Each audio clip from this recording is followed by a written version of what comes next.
Баршаңызға сәлем. Бүгін мен сіздерге доңғаңдардың ерекше тағамдарының бірі момсияй дайындайтын боламын. Ең алдымен менің арнама тіркелуді ұмытпаңыздар. Осылай ең бірінші тағамның қамырын дайындап алатын боламыз. Ұнның жұп-жұмсақ қамыр илеп алатын боламыз.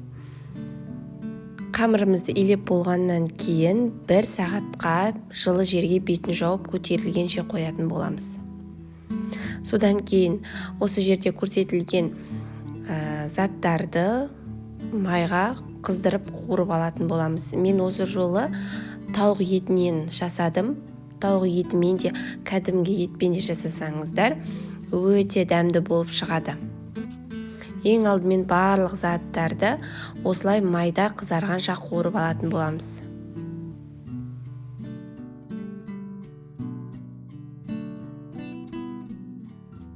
Және де достар, майда қуырылып жатқан кезде үстіне әртүрлі дәмдеуіштерді қоссаңыздар болады, ол өз қалауларыңыз бойынша.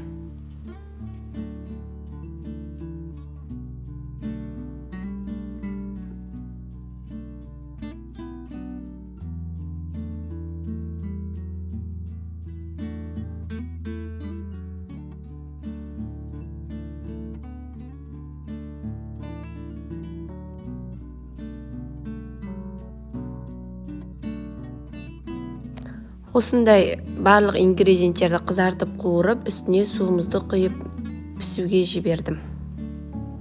Осы аралықта біз кесеге май приправаларымызды салып осылай араластырып дайындап қойдым. Барлығы төменде описанияда жазулы тұр, сол жерден қарасаңыздар болады. 1 сағаттың ішінде менің қамырым осылай жақсы көтеріліп шықты. Осыны 2 бөлікке бөліп, оқтаудың көмегімен және ұнды себе отырып, осылай жұп-жұмсақ жұқа етіп қамырымызды жайып аламыз. Жаңа дайындап қойған май мен приправамызды осылай жайылған қамырдың үстіне жағып шығатын боламыз. Және де тура видеода көрсетілгендей етіп дайындасаңыздар өздеріңізге оңай әрі тез болады.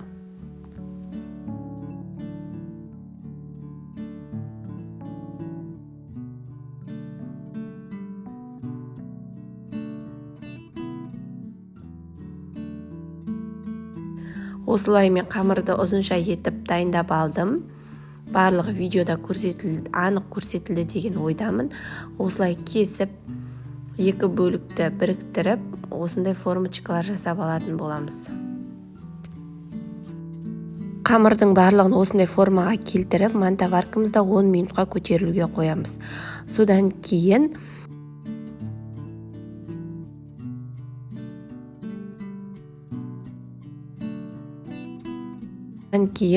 қамырларды буда 20-25 минут пісіріп алатын боламыз. Міне біздің осымен тағамдарымыз дайын, өте ерекше болып шығады. Міндетті түрде жасап көріңіздер. Осылай қамырларымыз піскеннен кейін бетін ашқасын бірден будан алатын боламыз. Сол кезде қамырларымыз басылмай, осындай менікіндей пышный болып шығады. Және үстіне осылай подливамызды құйып, үйлеріңіздегі жандарға ұсынсаңыздар болады. Видеоны соңына дейін көргендеріңізге көп рахмет. Сіздермен болған Карина. Баршаңызға ас болсын.